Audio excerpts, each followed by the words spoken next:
విష్ణు సహస్రనామాలు, శివ సహస్రనామాలు మహాభారతం నుండి పుట్టాయి అనే విషయం మీకు తెలుసా?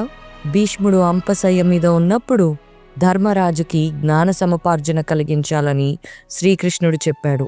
అప్పుడు చెబుతున్న ఎన్నో అద్భుతమైన విషయాలలోని విష్ణు సహస్రనామాలు, శివ సహస్రనామాలు తెలియచేశాడు భీష్ముడు. మహాభారతంలోని 18 పర్వాలని పూర్తిగా వినినా చదివినా కూడా ఈ ప్రపంచంలో 4 పురుషార్థాలు అందుతాయని, పుణ్యం సమపార్జించుకొని మహాభారతం చదివిన వారు అద్భుతమైన మోక్షాన్ని పొందుతారు అని భీష్ముడు చెప్పాడు. మీరు కూడా మహాభారతంలోని 18 పర్వాలని చదవాలి అనుకున్నా, వినాలి అనుకున్నా ఇప్పుడే లిపి ఎపిక్స్ యాప్ డౌన్లోడ్ చేసుకోండి.